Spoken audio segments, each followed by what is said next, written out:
Welcome to Live Vedanta, a podcast about simple living and high thinking. It's season 7 of Live Vedanta, and this season we will be sharing insights on courageous caregiving. So these discourses with Vivekji, the resident guide of Chinmaya Mission, Cleveland, Niagara, are from our parenting culture community. This is a space for seekers striving to be better in their caregiving responsibilities through the practice of self-development. This community offers a safe and supportive environment to be inspired about how to apply self-development practices and the mindset in the context of parenting or caregiving responsibilities. It offers an opportunity to connect with other parents and caregivers to help each other in our journeys, and it offers ample opportunity for dialogue with guides to seek their insight on some of the pressing caregiving challenges that many of us face. What's beautiful is that we're sharing discourses that happened live a few weeks ago. So if you're interested in joining Parenting Culture Live, you can totally do so by going to chinmayaniagara.com and going to the Cultures tab. You can join that space if you want to tune in live. But we're so excited to connect all of you who might be listening to the podcast to some of the insights around caregiving through audio, because caregiving touches all of our lives in so many different ways. More specifically, though, we are exploring the ancient wisdom embedded in Vibhishana Gita. The Vibhishana Gita is found in the Lanka Kanda of Sri Ramcharitamanas by Goswami Tulsidas Ji. In it, Lord Rama addresses the doubts of a seeker, Vibhishana, who wonders about the divine incarnation's capacity for victory over Ravana. There's more to it, but we'll unfold it further with Vivekji himself. Let's tune in.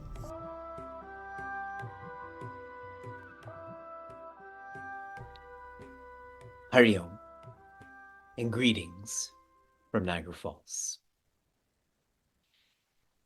The advantage of not having an advanced phone is that anything that comes onto your phone you appreciate a lot.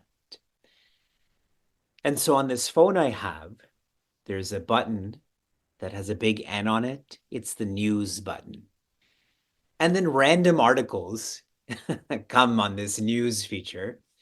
So I like to read what's happening in the NBA or with the Billboard articles. Recently, I came across an article on pushing back against gentle parenting. I don't know if any of you read that article. And one of the insights in this article was this notion that families should have dinner together, that everyone should come back from work and school and they should be fresh and ready to talk about their feelings and so on. Whose homes are actually like that? Whose families actually follow that? And I feel we can resonate with that. Sometimes you're too tired. Sometimes you're too hungry. Sometimes you're traveling too much. And we need a space where we can be real with ourselves, with others. And that space is our parenting culture.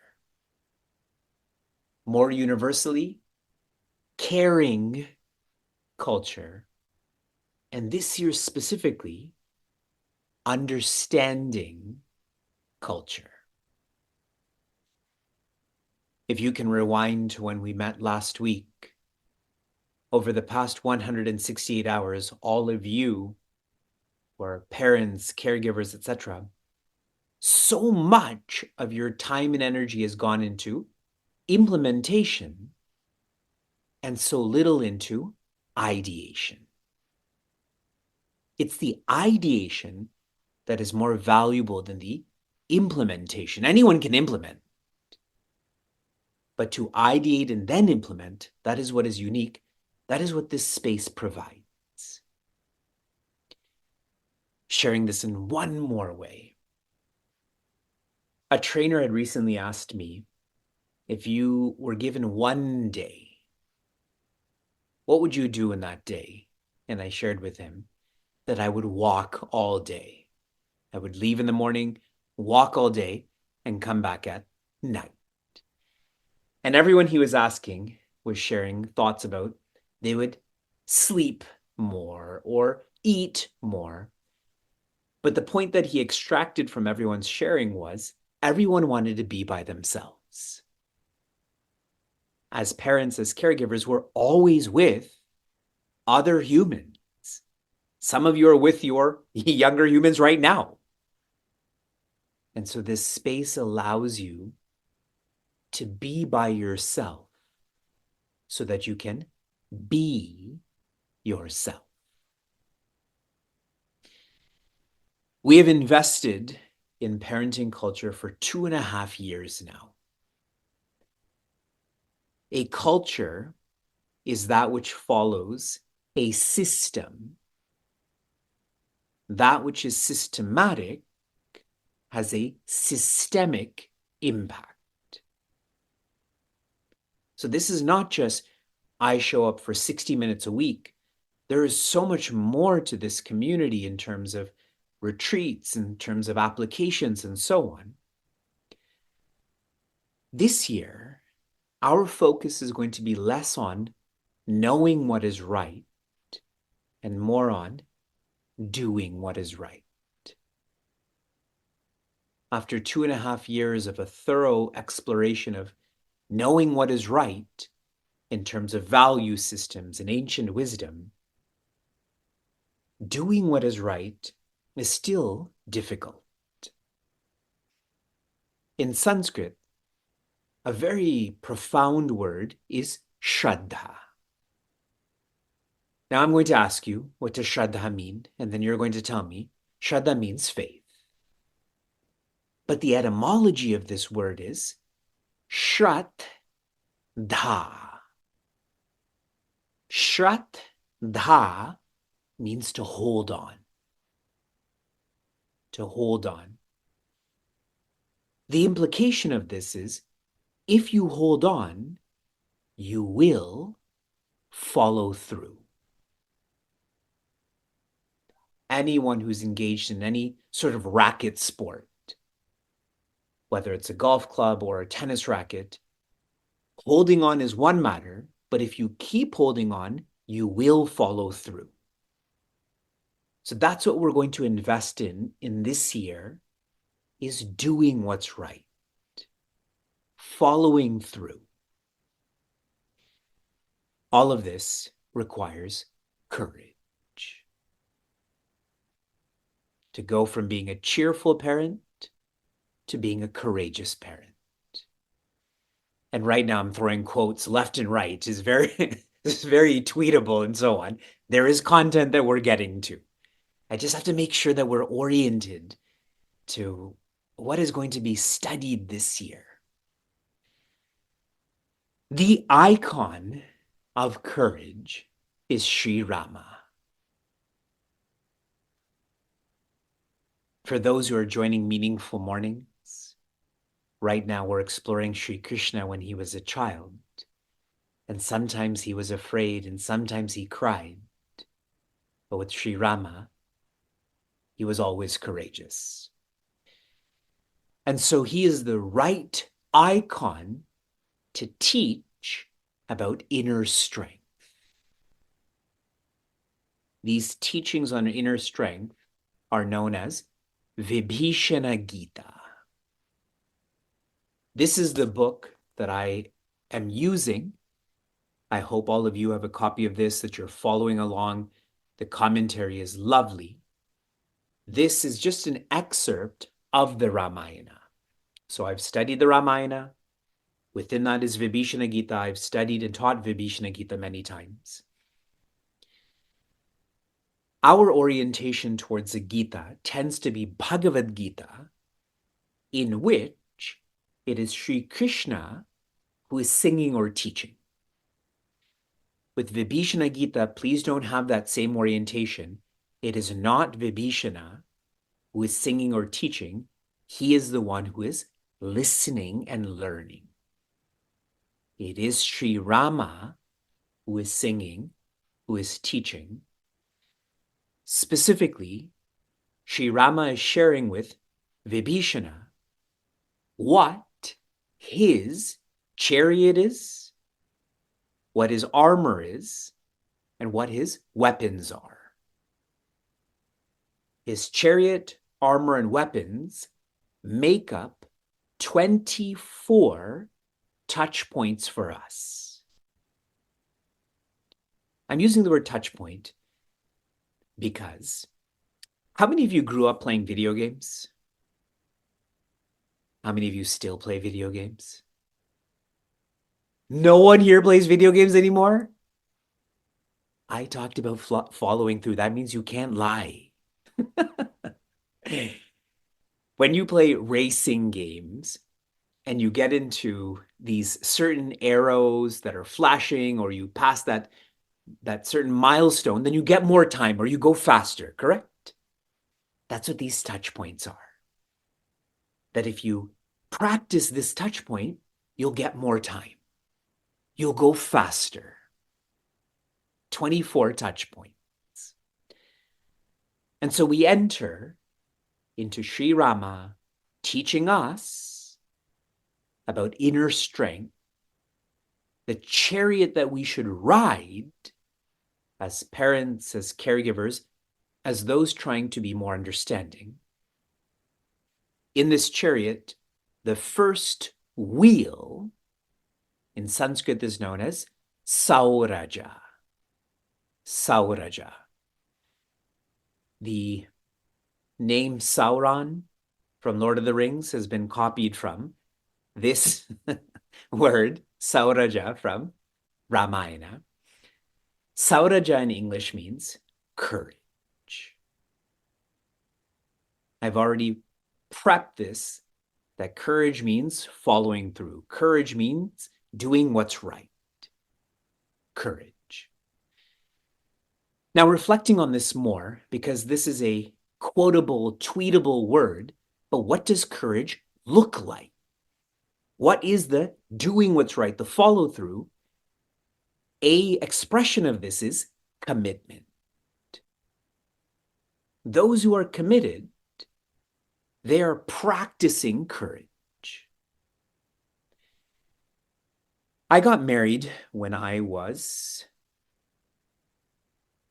30. I can't calculate right now. 29. I got married when I was 29. And I remember my parents telling me, "You got married too old." And I was asking them why they thought I was too old to get, like, not too old to get married, but I should have got married earlier. Their observation of people like me is that people like me are afraid to get into relationships, to get into significant relationships. They're afraid of the hard work involved. And that's why they don't commit. I feel part of what they're sharing is true. I feel that we are missing some courage, which inhibits our commitment. I even see that in just our courses. People register for many courses, but in terms of following through, they don't have the courage to, I signed up to show up. A way that we can nurture commitment is to start to think in the long term. Commitment is long term, but also to be committed to the long term.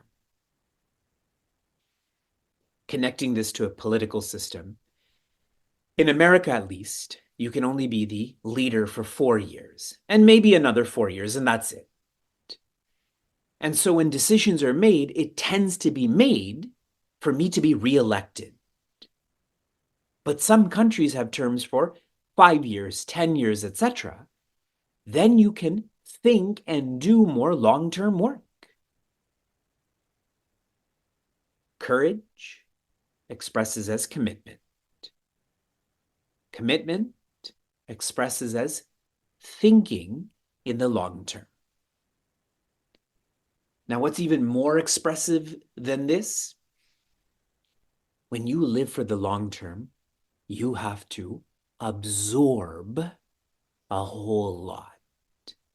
And this is my main point that I want to share this evening, is the necessity to absorb. Absorb what? Starting with you, to absorb hard work. That you have to work hard to be courageous, committed, long-term, correct? In the Bhagavad Gita, Shri Krishna is so clear that those who follow raja or aggressiveness, it's easy in the beginning, but hard in the end. Like eating junk food or telling a lie, it's easy in the beginning, but then you don't feel good about it in the end. Comparatively, those who follow sattva or quietness, it is hard in the beginning, but it's easy in the end. Like exercise or being part of parenting culture. It's so hard to be here at 9 o'clock, but I know at the end of this hour or tomorrow morning, if you're still reflecting on this, it was worth the investment. So it's to absorb all of the hard work involved with living in the long term. Now, for those nearby to you, specifically your children, it is to absorb their emotional resistance. Their emotional resistance. Sheila and I were interacting with a relative and a friend recently, and both of them have daughters who are in grade 8.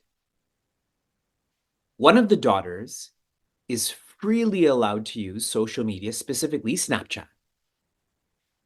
The other daughter is not allowed to use social media freely. She's not allowed to have Snapchat yet. And we saw such differences in confidence levels in these two grade 8 girls.